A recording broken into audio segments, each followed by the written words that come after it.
Hello student, कैसे हो आप सभी लोग। क्लास 6 के कई बच्चों की रिक्वेस्ट थे कि जैसे 7th क्लास के स्टार्टिंग से समझाया जा रहा है वीडियो, उसी तरह से क्लास 6 के भी सारे साइंस के चैप्टर समझाए जाएं।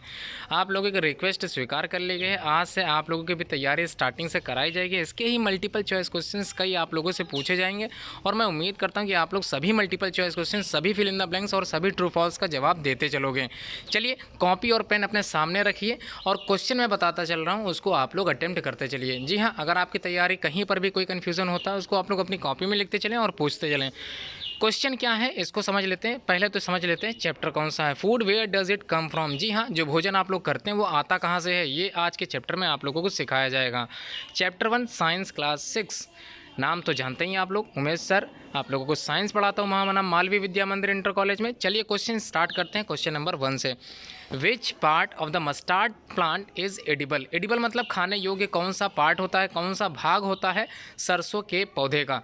जी हाँ, सरसों के पौधे का आप लोगों ने जानकारी की होगी। Which part of the mustard plant is edible, कौन सा भाग उसके खाने योग्य होता है। तो सबसे पहले बता दूं, जो पौधा होता है उसके जो मेन पार्ट होते हैं, जी हाँ, सारे मेन पार्ट समझ लीजिए कौन कौन से मेन पार्ट्स होते हैं। और कभी कभी तो पूरा पौधा ही खाने योग्य होता है, लेकिन कुछ पौधे के कुछ ही भाग खाए जाते हैं। तो यहाँ पर बात की जा रही है मस्टर्ड प्लांट की, तो उसी से रिलेटेड आपको आंसर देना है। ठीक है, प्लांट पार्ट की बात करते हैं तो कौन कौन से पार्ट्स होते हैं प्लांट में किसी। तो सीड जब आप लोग बोते हो तो उसमें से स्टेम और रूट निकलती है। स्टेम जनरेट होने के बाद उसी में से आप लोगों ने देखा होगा लीव्स निकलती है। वेल डेवलप्ड प्लांट होने के बाद उसमें से फ्लावर्स निकलते हैं और फ्लावर्स ग्रोथ करने के बाद एक फ्रूट बनाते हैं। और उसी फ्रूट को खाने के बाद उसमें से क्या मिलता है हमको, जी हाँ, वही सीड जो आपने बोया था। चलिए, अब आपको बताना है कौन सा खाने योग्य पदार्थ होता है, कौन सा खाने। चलिए, कौन सा आंसर सही होगा। ए ऑप्शन में आप लोगों के सामने है सीड है, फ्लावर्स है। ए ऑप्शन मतलब किसी जो मस्टर्ड प्लांट होते हैं, सरसों का जो पौधा होता है उसका हम लोग बीज और फ्लावर दोनों खाते हैं। ये ऑप्शन है पहला। बी ऑप्शन में लीव्स एंड फ्लावर्स है, मतलब पत्तियां के साथ हम लोग इसका फूल भी खाते हैं। C option seeds and leaves, जी हाँ, बीज के साथ इसकी जो पत्तियां होती हैं वो हम लोग खाते हैं। या फिर आखिरी ऑप्शन स्टेम एंड रूट्स। तो स्टेम मतलब आप लोग जानते ही हैं तना, और रूट मतलब होता है जड़। तो क्या आपको लगता है मस्टर्ड प्लांट की जो जड़ें होती हैं उसको खाने योग्य हम लोग खा सकते हैं? अगर आंसर समझ में आ गया तो ये अच्छी बात है। आंसर देते चलें, कमेंट बॉक्स में कमेंट करते चलें और बताते चलें। जो भी कन्फ्यूज़न है वो भी आप लोग अपनी कॉपी में लिख सकते हैं और जैसे ही स्कूल खुलेगा सारे कन्फ्यूजन्स आप लोगों के दूर कर दिए जाएंगे। कमेंट बॉक्स में भी आप लोग अपने कन्फ्यूज़न को लिख सकते हैं।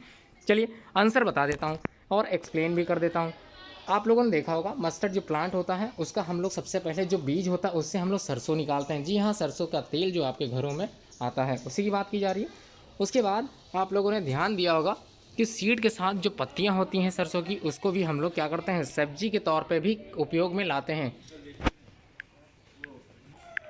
तो सीड एंड लीव्स, यही दो एक ऐसे पार्ट होते हैं जिनको खाने योग्य हम लोग इस्तेमाल करते हैं। एक्सप्लेन आप लोग कर ही चुके हैं, मैं एक्सप्लेन कर ही चुका हूँ। सीड ऑफ मस्टार्ड, जिसका उपयोग हम लोग तेल के रूप में करते हैं, जो हमारे घरों तक पहुँचाया जाता है, घर तक आता है। और जो स्पाइसेस होती हैं which while leaves are used as a vegetable. जी हाँ, अभी मैंने बताया था वेजिटेबल के तौर पर हम लोग इसकी पत्तियों का भी इस्तेमाल करते हैं और खाते हैं। जी हाँ, चलिए कोई बात नहीं, अगले क्वेश्चन की तरफ चलते हैं। चलिए, अब हम लोग बात करते हैं क्वेश्चन नंबर 2 की। तो क्वेश्चन नंबर 2 में पूछा क्या गया है, हनी बीज। जी हाँ, मधुमक्खियों की यहाँ पर बात की जा रही है। Honey bees are often seen sitting on flowers. आप लोगों ने देखा होगा, कई बार देखा होगा, जो फूल होते हैं उनके ऊपर आप लोगों ने भंवरों को मंडराते हुए देखा था, मधुमक्खियों को बैठते हुए देखा था। ऐसा क्यों होता है, why do they do so, वो ऐसा क्यों करते हैं ये आपको बताना है। मधुमक्खियाँ आप लोग जानते ही हैं इनके बारे में, जो शहद बनाने का कार्य करती हैं और शहद हमको इन्हीं मधुमक्खियों की सहायता से मिलता है, इसीलिए इनका नाम मधुमक्खियाँ हैं जो हमको मधु प्रदान करती हैं। जी हाँ, क्वेश्चन समझ में आ गया। आंसर देखते हैं। पहला है दे लाइक फ्लावर्स, उनको फ्लावर्स बहुत पसंद है, इस वजह से वो फ्लावर्स के ऊपर बैठती हैं और किसी भाग पर नहीं बैठती हैं, ऐसा कुछ है। या फिर they lay eggs on the flowers. जी हाँ, अगर आपको लगता है कि मधुमक्खियाँ अपने अंडे उसी फ्लावर के ऊपर देती हैं तो ये आप गलत सोचते हैं, बिल्कुल ऐसा नहीं है। थर्ड है दे सक नेक्टर फ्रॉम द फ्लावर्स। तो ये क्या करती हैं, मधुमक्खियाँ जो होती हैं वो सक करती हैं नेक्टर फ्रॉम द फ्लावर। तो फ्लावर से उस नेक्टर की जो रस होता है उसको क्या करते हैं, सक करने का कार्य करती हैं। और उसी सक करने के कार्य करने के बाद मधुमक्खी अपने छत्ते में जाती हैं और इसका इस्तेमाल क्या करती हैं, क्या बनाने में करती हैं, शहद बनाने में करती हैं, या फिर आपको लगता है ऑल ऑफ दिस ये राइट आंसर है, तो आपको जो लगता है वो आंसर लगाएं। अगर आपका आंसर गलत हो जाएगा तो बिल्कुल घबराने की कोई आवश्यकता नहीं है। आंसर आपको बताते चलता हूँ, समझाते चलता हूँ, एक्सप्लेन करते चलता हूँ, इसलिए लाइव में बने रहें, लाइव वीडियो देखते रहें, कहीं कोई कन्फ्यूज़न है समझते चलें। तो इसका जो राइट आंसर है आंसर नंबर सी, दे सक नेक्टर फ्रॉम फ्लावर। जी हाँ, ये क्या करते हैं, सक करते हैं नेक्टर को, कहाँ से, फ्लावर से, और बाद में इसका निर्माण करने के लिए, किसका निर्माण करने के लिए, शहद का निर्माण करने के लिए इसका उपयोग करते हैं। जी हाँ, एक्सप्लेनेशन आप लोग समझ गए। बीज जो होती हैं, हनी बीज जो होती हैं, वो कलेक्ट करती हैं उसी नेक्टर को, कहाँ से, फ्लावर से, और इसी को कन्वर्ट कर देती हैं इनटू हनी। जी हाँ, शहद में इसको कन्वर्ट कर देती हैं। चलिए आगे बढ़ते हैं क्वेश्चन नंबर 3, जिसमें आप लोगों के सामने 4 ऑप्शन के साथ एक क्वेश्चन रखा हुआ है। तो क्वेश्चन कह क्या रहा है इसको समझ लेते हैं। Which one is the best for the health. जी हाँ, हमारे स्वास्थ्य के लिए इन चारों में कौन सी चीज़ ज़्यादा बेटर रहेगी। अगर उसका इस्तेमाल हम लोग अपनी दिनचर्या में करते हैं, डेली शेड्यूल में अगर उसको उपयोग करते हैं, तो हम लोग का स्वास्थ्य जो है वो अच्छा बना रहेगा। Option A boiled seed. आपको लगता है कि बॉइल्ड सीड की अगर हम इस्तेमाल करते हैं, ये हमारे स्वास्थ्य को बहुत ही ज़्यादा लाभ करेगा। तो आगे पढ़ लेते हैं, सेकंड ऑप्शन की तरफ चलते हैं। Roasted seed. आप लोगों ने रोस्टेड ब्रेड खाई होगी, कई तरह की चीज़ें खाई होंगी रोस्टेड। क्या आपको लगता है अगर सीड को भी रोस्टेड करते हैं और वो उसका उपयोग हम लोग करें तो हमारे स्वास्थ्य पर इसका बहुत अच्छा प्रभाव पड़ेगा। या फिर C option wet swollen seed. Wait आप लोगों ने देखा होगा, गीले जो सीड होते हैं उसको अगर आप लोग खाएंगे तो आपके स्वास्थ्य पे क्या सही प्रभाव पड़ेगा। या फिर डी ऑप्शन स्प्राउटेड सीड। जी हाँ, स्प्राउटेड सीड क्या होते हैं इसको मैं बता देता हूँ। आप लोगों ने देखा होगा, गांव में गए होंगे आप लोग, शहरों में देखा होगा कि जो चने होते हैं उसको क्या करते हैं, या मटर होती है, चने होते हैं, उसको लोग पानी में भिगो देते हैं और अगले दिन उसमें से जो पौधा निकलने लगता है, स्प्राउटेड इसको बोलते हैं, अंकुरित अनाज। जी हाँ, अंकुरण होने लगता है जिससे नया पौधा तैयार होता है। उसी अंकुरित बीज का इस्तेमाल अपने स्वास्थ्य को बेटर बनाए रखने के लिए लोग करते हैं। जी हाँ, बिल्कुल अगर आपने डी ऑप्शन लगाया तो बिल्कुल आपका सही आंसर होगा, क्योंकि स्प्राउटेड सीड आर बेटर। जी हाँ, the best for the health. आगे बढ़ते हैं, क्वेश्चन नंबर 4 पे चलते हैं। Which one of the following set comprises only herbivorous animals. ठीक है, 4 ऑप्शन स्क्रीन पे दिखाई दे रहे हैं। इन चारों में से एक सेट में सारे एग्जाम्पल कैसे हैं, हर्बीवोर्स। अच्छा, आप लोगों ने हर्बीवोर्स पढ़ा था, क्या थे herbivores. Herbivores are the animals जो क्या करते थे, फीड करते थे ऑल द वेजिटेबल्स। जी हाँ, शुद्ध शाकाहारी होते थे, उनको हम लोग बोलते थे हर्बीवोर्स। क्लियर हो गया। अगर बात करें यहाँ पर हर्बीवोर्स की जगह अगर यहाँ पर कार्निवोर्स आता, तब आप लोग क्या करते हैं, तब ऐसे एग्जाम्पल्स को ढूंढते जो टोटली क्या थे, मीट डिपेंडेंट थे, मतलब पूरी तौर से मांस को खाते थे। या फिर अगर यहाँ तीसरा ऑप्शन होता ओमनीवोर्स, तो उसमें आप लोग क्या सोचते, ऐसे ऑर्गेनिज्म या फिर ऐसे जानवर जो पौधों और पेड़ या फिर उससे उत्पन्न होने वाली चीज़ों के साथ साथ मांस भी खाते हैं। जैसे कौवा की अगर बात करें तो वो रोटी का टुकड़ा भी खाएगा और वो मांस भी खा लेगा। जी हाँ, ऐसे ऑर्गेनिज्म को जो दोनों चीज़ें खाते हैं उनको बोलते हैं ओमनीवोर्स। तो यहाँ क्वेश्चन तो कुछ और कह रहा है। क्वेश्चन क्या कह रहा है, which one of the following set comprises only the herbivores animals. इनमें से कौन सा फॉलोइंग सेट हर्बीवोर्स एनिमल्स के रखे हुए हैं। ए ऑप्शन में गोट है, सॉरी काऊ है, गोट है, रैबिट है, and the last one is deer. तो क्या आंसर सही होगा, जवाब जरूर दें। सेकंड बी ऑप्शन है cow, goat, rabbit and the last one is wolf. जी हाँ, वुल्फ कुछ अलग लग रहा है, आपको लगता है वुल्फ के बारे में ये क्या हर्बीवोर्स हो सकता है। बाकी 3 तो समझ में आ रहा, क्या वुल्फ भी हर्बीवोर्स होगा।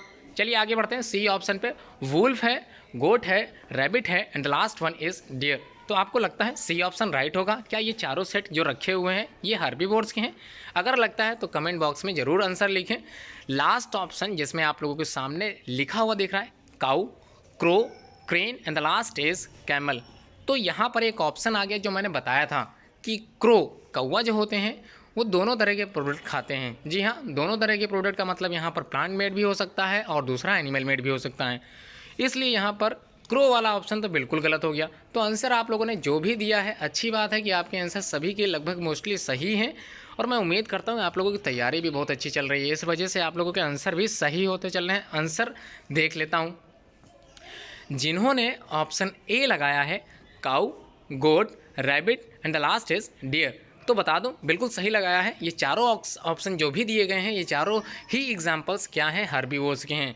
एक्सप्लेनेशन कर दूं, wolf and crow these are not herbivores. जी हाँ, वुल्फ और क्रो ये दोनों एग्जाम्पल जिसमें भी सेट में रखे गए हैं ये दोनों ही हर्बीवोर्स नहीं है, इसलिए ये ऑप्शन गलत हो सकते हैं। चलिए क्वेश्चन नंबर 5 पे चलता हूँ। क्वेश्चन नंबर 5 में आप लोगों से पूछा है एनिमल्स विच ईट बोथ, मतलब ऐसे एनिमल्स जो दोनों चीज़ें खाते हैं। Animals eat both plant and as well as flesh of other animals are called. ऐसे एनिमल्स, ऐसे ऑर्गेनिज्म जो दोनों प्रकार की चीज़ें खाते हैं, जैसा कि मैंने अभी बताया था, प्लांट प्रोडक्ट भी या फिर प्लांट भी या एनिमल्स भी। जी हाँ, एनिमल फ्लैश आप लोग समझते ही होंगे, मांस के साथ साथ शाकाहार भी खाते हैं। ऐसे एनिमल्स क्या कहलाते हैं? अभी मैंने बताया था आप लोगों को आंसर समझ में आ रहा होगा। 4 ऑप्शन स्क्रीन पे है। हर्बीवोर्स, क्या लगता है ऐसे ऑर्गेनिज्म जो दोनों खाते हैं उनको हर्बीवोर्स बोलते हैं? बिल्कुल नहीं, अभी प्रीवियस क्वेश्चन में आप लोगों ने सीख भी लिया था इसके बारे में। कार्निवोर्स हो सकता है, जबकि कार्निवोर्स में मैंने बताया था कि lions are the common example of carnivores, जो टोटली क्या होते हैं, ऐसे ऑर्गेनिज्म जो टोटल मास पे डिपेंड होते हैं, सिर्फ मांसाहारी होते हैं, उन्हें बोलते हैं कार्निवोर्स। क्या आपको लगता है सी ऑप्शन सही होगा? ओमनीवोर्स ये सही होगा? तो यहाँ पर क्वेश्चन एक बार पढ़ लेते हैं, क्योंकि लास्ट के 2 ऑप्शन बिल्कुल ऐसे ही हैं जिसमें आप लोग कंफ्यूज हो सकते हैं। क्या लिखा है? Animal which eat both plants as well as flesh of other animals are called. जी हाँ, अब तो 3 में ही आंसर होंगे। अब बचा जो भी है, आंसर क्या होगा? ओमनीवोर्स। जी हाँ, animals which eat both plant as well as flesh of other animals are called omnivores. आगे बढ़ते हैं, क्वेश्चन नंबर 6 पे चलते हैं, जहां आप लोगों से पूछा जा रहा है ह्यूमन बीइंग्स। जी हाँ, ह्यूमन बीइंग्स की बात की जा रही है, मतलब कि हम लोगों की बात की जा रही है। हम लोग कैसे ऑर्गेनिजम्स के अंतर्गत आते हैं? क्या हम लोग टोटली हर्बीवोर्स होते हैं? ध्यान रहे, सिर्फ अपने तक ही सीमित मत रखें। ये क्वेश्चन सिर्फ आपके बारे में नहीं पूछा जा रहा है, ये पूरे ह्यूमन बीइंग्स के बारे में पूछा जा रहा है। क्या सभी ह्यूमन बीइंग्स आर हर्बीवोर्स होते हैं, या फिर कार्निवोर्स होते हैं, या ओमनीवोर्स होते हैं, या फिर डीकम्पोजर्स होते हैं? तो क्या होते हैं डीकम्पोजर? बाकी 3 तो आपको आते ही हैं। डीकम्पोजर्स होते क्या हैं? सपोज़ करिए कोई ऑर्गेनिज्म डेड हो गया है ना, उसको डिस्ट्रॉय करने के लिए हमारे पास कोई संसाधन उपलब्ध नहीं है, तो होता क्या है, यही डीकम्पोजर, यही बैक्टीरिया क्या करते हैं, उसको सड़ाने और गलाने का कार्य करते हैं। और एक समय ऐसा आता है कि ये पूरा ऑर्गेनिज्म जो मर चुका था वो बिल्कुल सड़ जाएगा, गल जाएगा और बिल्कुल डिस्ट्रॉय हो जाएगा। तो ये डिस्ट्रॉय करने का कार्य किया किसने? इन्हीं डीकम्पोजर्स ने किया। तो ये भी समझ में आ गया। तो ह्यूमन बींग्स होते क्या हैं, ये पूछा जा रहा है। हर्बीवोर्स, कार्निवोर्स, ओमनीवोर्स या फिर डीकम्पोजर्स? तो डीकम्पोजर्स तो नहीं हो सकता। बचे 3 ऑप्शन। हर्बीवोर्स, क्या हम लोग शुद्ध शाकाहारी हैं? क्या आपको लगता है कि आपके ह्यूमन बींग्स जितने भी आते हैं क्लासिफाइड हुए हैं, क्या ये सभी ऑर्गेनिज्म हर्बीवोर्स हो सकते हैं, शाकाहारी हो सकते हैं? बिल्कुल नहीं। जी हाँ, अगर पूरे ह्यूमन बींग्स की बात करें तो ये बिल्कुल भी शाकाहारी नहीं है। कुछ ऑर्गेनिज्म ऐसे होते हैं या फिर कुछ ह्यूमन बींग्स ऐसे होते हैं जो मांस भी खाते हैं और प्लांट प्रोडक्ट भी खाते हैं। जी हाँ, इसका मतलब ये टोटली हर्बीवोर्स नहीं है। तो ये ऑप्शन अगर आपने लगाया है तो बिल्कुल गलत है। सेकंड है कार्निवोर्स। क्या ये टोटल मांसाहारी हैं? बिल्कुल नहीं कह सकते, ये तो बिल्कुल हो ही नहीं सकता। Human beings are not totally carnivores. जी हाँ, तो बचा क्या? ओमनीवोर्स बचा। जी हाँ, ओमनीवोर्स बिल्कुल सही है। जैसे आपने पढ़ा था क्रो, उसी तरह से ह्यूमन बींग्स भी होते हैं। ये बिल्कुल सही अगर आपने आंसर लगाया है ओमनीवोर्स। चलिए देख लेते हैं इसका एक्सप्लेनेशन में।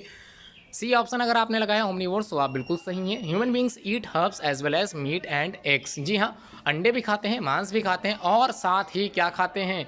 हर्ब्स भी खाते हैं, मतलब शुद्ध शाकाहारी भी होते हैं और साथ में मांस भी खाते हैं। इसका मतलब ये क्या हो गए? ओमनीवोर्स हो गए। क्वेश्चन नंबर 7, जिसमें आप लोगों से पूछा गया है which one of the following sets is not correct. इनमें से कौन सा सेट जो एग्जाम्पल्स का रखा गया है वो बिल्कुल भी करेक्ट नहीं है? तो चलिए 4 ऑप्शन पढ़ते हैं। पहला ऑप्शन में रखा गया है cow, rabbit, deer and the last is goat. जी हाँ, क्या आपको लगता है ये बिल्कुल सही है चारों सेट्स? जी हाँ, ऐसा कुछ लग रहा है। ये चारों सेट में जो भी रखे हैं वो सारे क्या हैं? हर्बीवोर्स हैं, अगर सही है। नेक्स्ट जो बी है उसमें पूछा गया है, जो ऑप्शन रखे गए हैं, जो सेट्स रखे गए हैं फॉलोइंग, देखते हैं क्या किसी एक क्लासिफिकेशन से ये ताल्लुक़ रखते हैं कि नहीं रखते हैं। पहला है tiger, lion, wolf and the last is panther.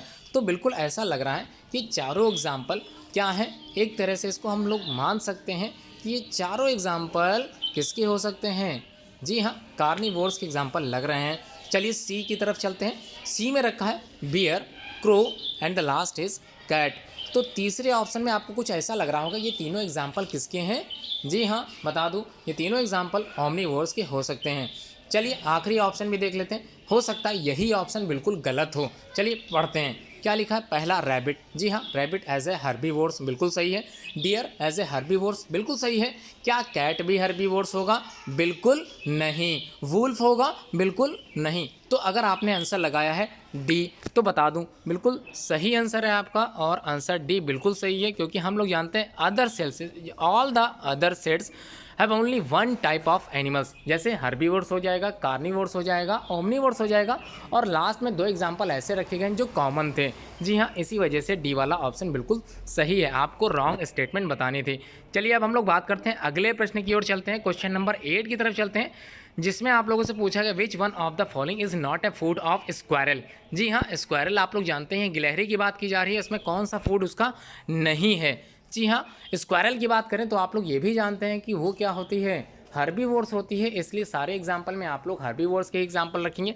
क्या पहला ऑप्शन सही होगा? ग्रेन्स, अनाज खाती है, बिल्कुल सही हो सकता है। मूंगफली भी आप लोग सुनते हैं कि कई तरह जो होते हैं मूंगफली भी देखते हैं, कार्टून वगैरह में दिखाया भी जाता है स्क्वायरल को खाते हुए। सेकंड है क्या स्मॉल इंसेक्ट खाती होगी? आपको लगता है क्या कीड़े मकोड़े भी स्क्वायरल गिलहरी खाती है? अगर लगता है तो हो सकता है आप सही हो जाएं।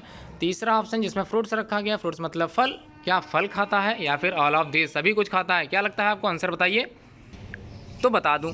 अगर आपको आंसर लगता है बी स्मॉल इंसेक्ट, जी हाँ बिल्कुल बता दूं कि यहाँ पर क्वेश्चन पूछा जा रहा है कौन सा पार्ट नहीं खाता, तो स्मॉल इंसेक्ट ये जो स्क्वायरल होती है ये बिल्कुल भी नहीं खाती है, क्योंकि हम लोग अभी जानते हैं, अभी पढ़ा था कि squirrel is a herbivores animals.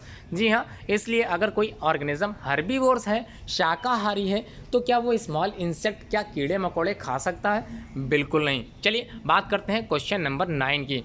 तो 9 सिंपली पूछा गया है rearing and management of fishes. जी हाँ, मछलियों की बात की जा रही है। इसी मछलियों का मैनेजमेंट करना, रख रखाव करना और इनसे उत्पन्न चीज़ों को आगे मार्केट तक पहुंचाना इन अ लार्ज स्केल। इसको बोलते क्या हैं, इस प्रोसेस को क्या कहते हैं, ये पूछा जा रहा है। क्या इसको एग्रीकल्चर कहोगे? तो बता दूं एग्रीकल्चर क्या होता है, जो हम लोग फसल उगाते हैं इसी की ये प्रोसेस होती है एग्रीकल्चर। इसी को हिंदी में बोलते हैं कृषि। तो क्या ये लगाओगे आप लोग? बिल्कुल नहीं लगाओगे, अब तो मैंने समझा भी दिया। सेकंड है एपी कल्चर। तो बता दो एपी कल्चर होता क्या है, आप लोगों ने शायद पढ़ा होगा एपिस इंडिका के बारे में। जी हाँ, एपिस इंडिका एक मधुमक्खी होती है जो भारत में पाई जाती है। तो मधुमक्खी से बनता क्या है आप लोग जानते ही हैं। चलिए फिलहाल ज़्यादा डीप में नहीं समझा पाऊँगा, समय कम है, इसलिए आगे बढ़ते हैं। तीसरा ऑप्शन पिसीकल्चर या फिर लास्ट में है हॉर्टिकल्चर। तो बता दूं यहाँ पर जो ऑप्शन लिखा है पिसीकल्चर, तो जो पाइसेस होते हैं, या आप लोग कंफ्यूज मत हो, पल्सेस अलग होते हैं, पाइसेस अलग होते हैं। जब आप लोग हायर क्लास में जाओगे तो मछलियों का जो ग्रुप होता है उनको हम लोग यहाँ पर पाइसेस बोलते हैं, PICES।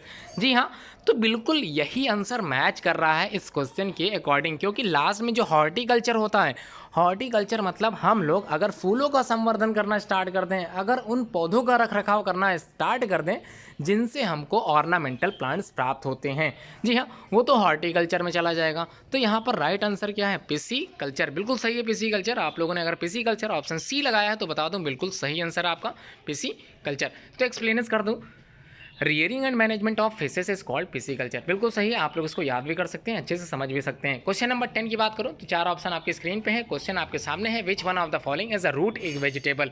जी हाँ, इन चारों में से कौन सा एक एग्जाम्पल रूट वेजिटेबल का है, मतलब हमको इससे जड़ें जो हम खाते हैं वही पूछी जा रही हैं। इन चारों में कौन एक जड़ है? जी हाँ, पहला है पोटैटो। क्या आपको लगता है पोटैटो एक जड़ है? कई बच्चे कंफ्यूज होकर पोटैटो लगा सकते हैं, इसलिए बिल्कुल मत लगाएं, आप लोग गलत हो सकते हैं। Potato is a type of stem जो कि ग्राउंड में पाई जाती है। जी हाँ, कई बच्चे कंफ्यूज होते हैं, तो कंफ्यूज होने की आवश्यकता नहीं, इसको अच्छे से समझ लें। पोटैटो क्या होता है? एक तरह की स्टेम होती है जो ग्राउंड के अंदर पाई जाती है। नेक्स्ट है कैरेट। कैरेट आप लोग जानते ही हैं, क्या कैरेट हो सकता है या cucumber, and the last one is onion. तो सही ऑप्शन अगर आपने दिया है, क्या चीज़ दी सही आंसर में? कुकुम्बर हो गया, ऑनियन हो गया, and the second is carrot हो गया। तो बता दो आप लोगों ने जड़ को अच्छे से देखा था, क्या देखा था कि जड़ से कई तरह के रेशेस निकले रहते हैं, साइड और साइड। जी हाँ, इन चारों में सोचिए किसके साइड साइड रेशेस निकलते हैं, बिल्कुल वही आंसर सही होगा। अगर आपने लगाया है आंसर बी तो बता दूं बिल्कुल सही है, carrots is a type of root. चलिए आगे बढ़ते हैं, question number fill in the blanks की तरफ, जिसमें आप लोगों को एक एप्रोप्रिएट वर्ड बताना है जिससे वो पूरा सेंटेंस राइट हो जाए। तो राइट सेंटेंस करने के लिए एप्रोप्रिएट वर्ड भी होना चाहिए, इसलिए क्वेश्चन सही से समझें, क्वेश्चन का आंसर सही से देते चले। चलिए मैं बताता चलता हूँ क्या क्वेश्चन पूछा गया है। पहला क्वेश्चन आंसर आप लोगों को दिख गया है, इसके लिए मैं माफ़ी चाहूँगा।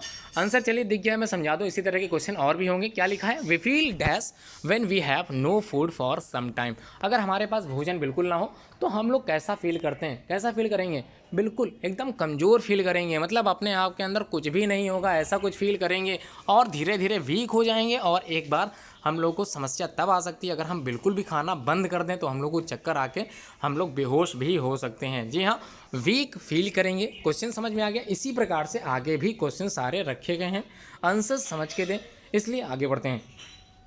क्वेश्चन नंबर 2, जी हाँ देख लेते हैं। आंसर आपको नहीं दिखाऊंगा इस बार सिर्फ यहीं तक पढ़ूंगा। Dash living beings need food. तो किस प्रकार के लिविंग बींग्स नीड फूड करते हैं? तो ऑल नॉन लिविंग बींग्स, जिनको आवश्यकता होती फूड की, या फिर सिर्फ और सिर्फ लिविंग बींग्स नीड फूड। तो क्या लगता है यहाँ पर क्या सही होगा? Non living beings need food, क्या ये सही होगा? या फिर जो लिविंग होते हैं उन्हीं को आवश्यकता होती है फूड की? तो आंसर आपने लिखा है all living beings need food, बिल्कुल सही है। नॉन लिविंग बिल्कुल मत करें क्योंकि आप लोग गलत हो सकते थे।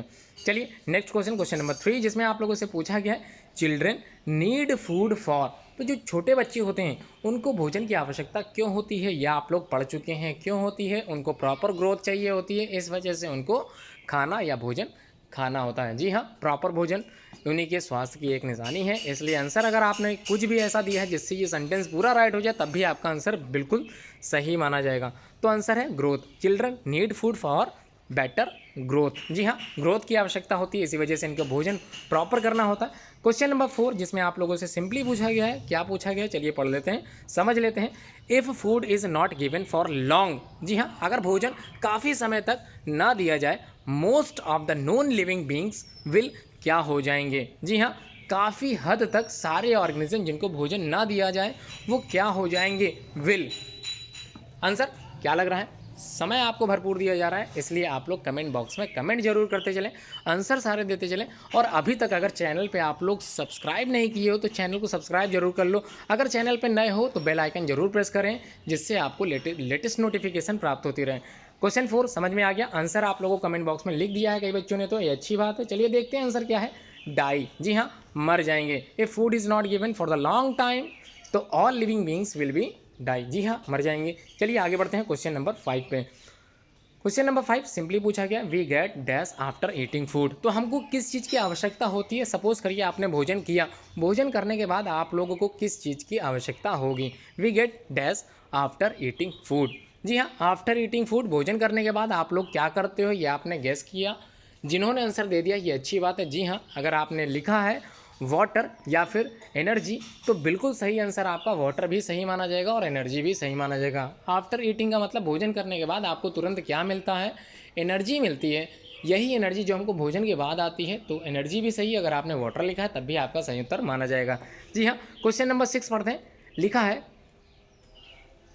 डिफरेंट ऑर्गेनिजम्स, कई तरह के ऑर्गेनिज्म अलग अलग प्रजातियों के होते हैं, अलग अलग डिफरेंट काइंड के नेचर के होते हैं, उनका खान पान बिल्कुल अलग होता है। वो ईट करते हैं डैश काइंड ऑफ फूड। तो डैश काइंड ऑफ फूड का मतलब कई ऑर्गेनिज्म, चाहे ह्यूमन बींग्स ही क्यों ना हो, तो वो भी क्या होते हैं, उनका भोजन खाने का तरीका बिल्कुल क्या होता है, अलग होता है। अगर आप लोग जाएंगे पश्चिम बंगाल में तो वहाँ पर खाने का तरीका कैसा होगा, बिल्कुल अलग होगा। उसी तरह से आज हम लोग यहाँ पर उत्तर प्रदेश में रह के हम लोगों का भोजन जो तरीका है खाने का वो बिल्कुल क्या है, अलग है। तो यहाँ पर अलग के लिए आप लोग क्या भरोगे? जी हाँ, अगर आपने डिफरेंट लिखा है तो बिल्कुल सही है। आगे बढ़ता हूँ क्वेश्चन नंबर 7, जिसमें आप लोगों से पूछा गया है मस्टर्ड के बारे में। जी हाँ, इसी सरसों के बारे में बात हो रही, जिसमें पहला क्वेश्चन इसी से रिलेटेड पूछा गया था। तो mustard are used as spices and oil. तो मस्टर्ड मतलब सरसों, सरसों की कौन सी पार्ट जिसका उपयोग हम लोग स्पाइसेस या फिर जिसका उपयोग हम लोग ऑयल में कर रहे थे? तो एडिबल पार्ट कौन कौन से थे? 2 पार्ट ऐसे थे जिनको हम लोग खाते थे, एक तो सीड था, दूसरा था लीव्स। जी हाँ, ये 2 ऑप्शन ऐसे थे जो पहले क्वेश्चन में सही थे, आप लोगों को याद आ रहा होगा। तो यहाँ पर क्या चीज़ सही होगी? सो यहाँ पर आप लोग क्या रखोगे? क्या यहाँ पर आप लोग सीड रखोगे या फिर यहाँ पर लीव्स रखोगे? तो बता दो, ये जो ऑयल है ये हमको कहाँ से मिल रही थी? सीड से मिल रही थी। तो आंसर आपने सीड्स लगाया, तो बिल्कुल आप लोग सही हैं। क्वेश्चन नंबर 8 जिसमें आप लोगों से पूछा गया, we get food from dash as well as animals. तो हम लोगों को भोजन मिलता है कहाँ कहाँ से? एक तो ऑप्शन दे दिया गया एनिमल्स से, दूसरा आपको भरना है। जी हाँ, बिल्कुल आपने सही लिखा है। कमेंट बॉक्स में जितने भी स्टूडेंट कमेंट करते चल रहे हैं, आंसर देते चल रहे हैं, उनको बता दो उनकी तैयारी बहुत अच्छी चल रही है और मैं उम्मीद करता हूँ कि उनकी तैयारी मैं और आगे तक बढ़ाता चलूँगा। जी हाँ, अगर आपने प्लांट लिखा है बिल्कुल आप सही हो। Plants as well as animals ये दोनों कैटेगरी होती हैं और फूड की जिसका इस्तेमाल हम लोग करते हैं। क्वेश्चन नंबर 9 जिसमें आप लोगों से पूछा गया, we use dash energy when we run then when we walk. तो हम लोग वी यूज़ किस टाइप की एनर्जी का या डैश एनर्जी इस्तेमाल करते हैं? व्हेन वी चलते हैं या फिर हम लोग टहलते हैं, उस समय एनर्जी का इस्तेमाल हम लोग करते हैं। तो कौन सी एनर्जी? जी हाँ, मोर एनर्जी का इस्तेमाल हम लोग करते हैं। बिल्कुल सही अगर आपने मोर लिखा है। ठीक है, we use dash energy when we sleep. तो हम लोग वी यूज़ डैश एनर्जी, तो सोते समय क्या ऊपर वाले की तरह मोर आंसर यहाँ पर लगाओगे आप लोग? We use more energy when we sleep. सोते समय हम लोग क्या ज़्यादा से ज़्यादा ऊर्जा का इस्तेमाल करते हैं, ज़्यादा से ज़्यादा हम लोग क्या करते हैं? भोजन करते हैं, ऐसा कुछ है? बिल्कुल नहीं। बता दूं, सोते समय हम लोग बिल्कुल भी ज़्यादा एनर्जी का उपयोग नहीं करते। तो यहाँ पर अगर आपने लिखा है मोर, सॉरी ये गलत बिल्कुल हो जाएगा। तो सोते समय हम लोग एनर्जी का उपयोग ज़्यादातर नहीं करते व्हेन वी स्लीप। तो यहाँ पर मोर गलत छप गया है, यहाँ पर होगा लेस। तो लेस अगर आपने लगाया तो बिल्कुल सही आंसर है आपका। चलिए अब हम लोग बात करते हैं क्वेश्चन नंबर 11 की। तो 11 में क्या कहा गया ये समझ लेते हैं। ईच ऑफ अस, ज़्यादातर हम लोग should make sure not to dash food. यहाँ पर भी आंसर आपको दिख गया है। फिर से मैं माफ़ी चाहूँगा, मैंने ध्यान नहीं दिया और मैंने आंसर आप लोगों को शो करा दिया। जी हाँ, ज़्यादातर हम लोग should make sure not to waste food. हम लोग श्योर नहीं हो पाते कि हम लोग वेस्ट कर रहे हैं फूड का, फूड की बर्बादी कर रहे हैं, ऐसा हम लोग से हो जाता है, लेकिन हम लोग पता नहीं चल पाता। चलिए फिलहाल 11th वाला आंसर देखिए, उसके लिए माफ़ी चाहूँगा। आगे बढ़ता हूँ क्वेश्चन नंबर 12 की तरफ। यहाँ पर लिखा है ह्यूमन बींग्स, यानी कि हम लोग। तो ह्यूमन बींग्स कैसे होते हैं? 3 ऑप्शन आपको बताए गए हैं, herbivores, carnivores and the last one is omnivores. तो ह्यूमन बींग्स क्या होते हैं? बिल्कुल आपने सही लिखा है। कुछ बच्चे बहुत जल्दी आंसर देते हैं, ये अच्छी बात है। आप भी आंसर देते चलें, नहीं तो प्रॉपर टाइम तो आपको दिया ही जा रहा है। जी हाँ, ह्यूमन बींग्स जो एनिमल प्रोडक्ट के साथ साथ ऑर्गेनिज्म के मांस मछली भी खा रहे थे, इसलिए इनको हम लोग बोलते हैं, क्या चीज़ बोलते हैं इनको? ओमनीवोर्स बोलते हैं। बिल्कुल सही आंसर आपका। चलिए state whether the statement given below true होंगी या फिर फॉल्स होंगी। आपको एक एक स्टेटमेंट दिखाई जाएंगी, आपको बताना है ये स्टेटमेंट सही है कि गलत है। तो दो में से एक ही आंसर सही होगा, या तो स्टेटमेंट ट्रू होगी या फिर स्टेटमेंट फॉल्स होगी। चलिए बताइए, पहली स्टेटमेंट ट्रू है या फिर फॉल्स है? देखते हैं। पहला क्वेश्चन पूछा जा रहा है, different people have different choices of food. जी हाँ, अगर आपको लगता है कि चॉइसेस ऑफ फूड की अलग अलग नहीं है तो आप गलत हो सकते हो। अभी मैंने ये समझाया भी था, ये आंसर हो सकता है बिल्कुल सही है। मतलब जितने डिफरेंट पीपल होंगे उनकी different different choice of food होगी। बिल्कुल सही अगर आपने ट्रू लगाया है, बता दूं बिल्कुल आंसर सही है। क्वेश्चन नंबर 2 जिसमें आप लोगों से पूछा जा रहा है, if a person does not get food. अगर कोई पर्सन उसको भोजन ना मिले, he feels weak and likely to fall ill. वो बीमार पड़ जाएगा और उसको कमजोरी लगने लगेगी, ऐसा दिया गया है इस स्टेटमेंट में। तो क्या लगता है, क्या ये भी ट्रू होगा? जी हाँ, कई बच्चों ने आंसर बिल्कुल सही दिया है, कई बच्चे अभी भी सोच रहे हैं। प्रॉपर टाइम दिया जा रहा है, आंसर देते चलें, सब कुछ समझते चलें। हर एक पॉइंट जो भी कंफ्यूज कर रहा है आपको अपनी कॉपी में जरूर लिखें। जी हाँ, जिससे आप लोगों को आगे आने वाली जो वीडियोज़ मिले उसमें आप लोग इस तरह की कन्फ्यूज़न पूछ सकें। चलिए बता दूं बिल्कुल ट्रू है। आगे बढ़ते हैं क्वेश्चन नंबर 3 की तरफ, जिसमें आप लोगों से पूछा गया है, ह्यूमन बींग्स एनिमल्स, जैसे बर्ड्स हो गया, एनिमल्स हो गए, ह्यूमन बींग्स हो गए, इंसेक्ट हो गए, these are etcetera eat the same type of food. मतलब ये सभी प्रकार के जो ऑर्गेनिज्म दिए गए हैं, कौन कौन से, फिर से पढ़ देता हूँ। Human beings, animals, birds, insect, these are all etcetera eat the same type of food. क्या आपको लगता है ये एक ही प्रकार के भोजन का इस्तेमाल करते हैं, एक ही तरह से खाना खाते हैं? कुछ ऐसा लगता है आपको? बिल्कुल नहीं, ऐसा तो बिल्कुल पॉसिबल ही नहीं है। ह्यूमन बींग्स की टाइप ऑफ फूड बिल्कुल अलग है, एनिमल्स का टाइप ऑफ फूड बिल्कुल अलग है, बर्ड्स का टाइप ऑफ फूड बिल्कुल अलग है, और इसी तरह से इंसेक्ट का टाइप ऑफ फूड बिल्कुल अलग है। अगर आपने रॉन्ग लिखा है, फॉल्स लिखा है, तो बता दूं आप बिल्कुल सही हो। ये एक स्टेटमेंट है जो कि क्या है, फॉल्स है। आगे बढ़ते हैं, क्वेश्चन नंबर 4 की ओर चलते हैं। क्वेश्चन नंबर 4 का answer, there is no effect, कोई भी प्रभाव नहीं पड़ेगा ऑन आर एबिलिटी, हमारे एबिलिटी पर ठीक है, हमारी योग्यता पर, टू डू वर्क मतलब कार्य करने के लिए। Even if we do not eat food for a day, suppose करिए हम लोग बिल्कुल भोजन नहीं करते, खाना बिल्कुल नहीं खाते, तो इसका कोई भी प्रभाव नहीं पड़ेगा हमारी योग्यता पर। जो भी कार्य हम लोग कर रहे हैं उस पर कोई भी इसका प्रभाव नहीं पड़ेगा। आप लोगों का घर बनते हुए आप लोगों ने देखा था, कई तरह के मजदूर आपके घर में कार्य करने आते थे, उनको भोजन के लिए आप लोग लंच टाइम देते थे। या फिर बात करें आपके स्कूल की, तो लंच टाइम होता था जिसमें आप लोग भोजन करते थे। ये भोजन करने का समय आपको इसीलिए दिया जाता था कि आप कमज़ोर ना पड़ें। इसलिए बिल्कुल बता दूं, ये स्टेटमेंट रॉन्ग है, फॉल्स है, क्योंकि भोजन की आवश्यकता हर एक ऑर्गेनिज्म को होती है। जी हाँ, आगे बढ़ते हैं। लायन, लायन आप लोग जानते हैं, यहाँ पर शेर की बात की जा रही है। क्या आपको लगता है लायन इज़ अ ओमनीवोर्स? लगता है आपको कि जो लायन होता है, सपोज करिए आप शेर के सामने रोटी लेकर जाते हैं, तो रोटी लेके जाते समय शेर जो होता है क्या रोटी को देखता है या आपको देखता है? ऐसा लगता है आपको कि वो रोटी खाने के लिए देखता होगा रोटी को, या फिर आपको खाने के लिए आप पर वो प्रयास करता है खाने का? ऐसा कुछ है। अगर ऐसा है कि वो रोटी देखता है तब तो आप गलत हो सकते हैं। हो सकता है वो आप पर नज़रें गड़ाए बैठा हो और आप जैसे उसको रोटी देने जाओ वो सबसे पहले आपको निवाला बना के खा जाए। इसलिए ऐसा बिल्कुल मत करें कि ये आंसर में आपने लगा दिया ट्रू, तो आप लोग हो जाएंगे गलत, क्योंकि लायन कभी भी ओमनीवोर्स नहीं हो सकता। इसलिए ये स्टेटमेंट बिल्कुल फॉल्स है। इसलिए शेर के सामने जब भी जाएं तो रोटी लेकर बिल्कुल मत जाएं, थोड़ा दूरी बनाए रखें।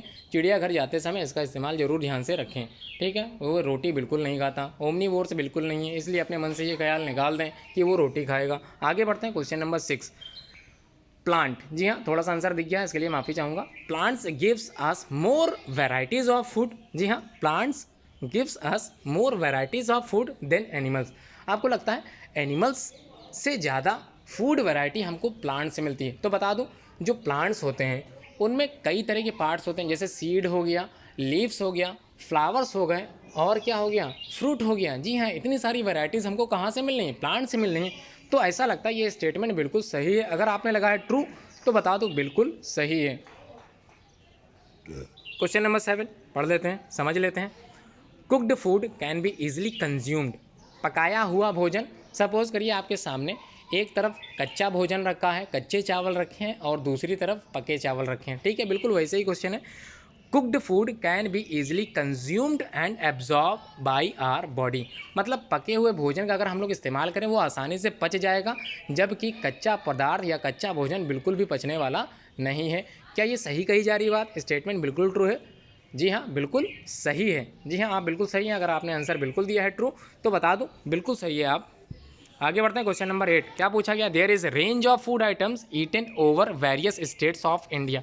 जी हाँ, वही चीज़ जो अभी तक मैं रिपीट करते आ रहा हूँ, different organism different varieties of food. बिल्कुल सही है। There is a range of food items eaten over various states of India. बिल्कुल सही है, आपने ट्रू लगाया है तो बता दूँ बिल्कुल सही है। इंडिया के कई जगह पे फूड वैरायटी बिल्कुल अलग अलग है। आगे बढ़ते हैं, क्वेश्चन नंबर 9 जिसमें आप लोगों से पूछा जा रहा है, क्या पूछा जा रहा है चलिए पढ़ते हैं। For every item that we eat, जो कुछ भी हम लोग खाते हैं, चाहे जो कुछ भी किसी भी तरह की वैरायटी ही क्यों ना भोजन की, there are a number of persons who have contributed. कई तरह के जो पर्सन्स होते हैं वो कंट्रीब्यूट करते हैं इसी तरह के आइटम्स को खाने के लिए, तो बता दूं बिल्कुल सही है। क्वेश्चन नंबर 10 क्या कहा गया है? लीव्स मतलब पत्तियाँ एब्जॉर्व करती हैं, अवशोषित करती हैं सनलाइट को। जी हाँ, बता दूं यही लीव्स, इसी पत्तियों को हम लोग क्या कहते हैं? रसोई घर कहते हैं, किचन ऑफ द प्लांट कहते हैं। जी हाँ, बिल्कुल फूड फैक्ट्रीज भी कहते हैं। क्यों कहते हैं? क्योंकि लीव्स की वजह से ही पेड़ पौधे अपना भोजन बना पाते हैं। क्यों बना पाते हैं ये भी आप लोग पढ़ चुके हैं, क्योंकि फोटोसिंथेसिस की प्रोसेस होती है with the help of leaves. इसी वजह से लीव्स क्यों अब्जॉर्व करती हैं सनलाइट? क्योंकि क्लोरोफिल इसी में होती है, और क्लोरोफिल का कार्य होता है trap the sunlight and prepare food using chlorophyll. तो बता दूं बिल्कुल स्टेटमेंट ट्रू है। अगर आपने ट्रू लगाया तो बिल्कुल बता दूं बिल्कुल आप लोग सही हैं। लास्ट क्वेश्चन था इस वीडियो का, और मैं उम्मीद करता हूं आप लोगों ने सबसे ज़्यादा एंजॉय किया होगा आज की इस वीडियो को, और मैं उम्मीद करता हूं आगे वाली तैयारी भी आप लोग इसी तरह से लाइव आकर सारी वीडियोज़ को समझते चलोगे, अच्छे से समझते चलोगे, पूछते चलोगे, जानते चलोगे। धन्यवाद पूरी वीडियो देखने के लिए।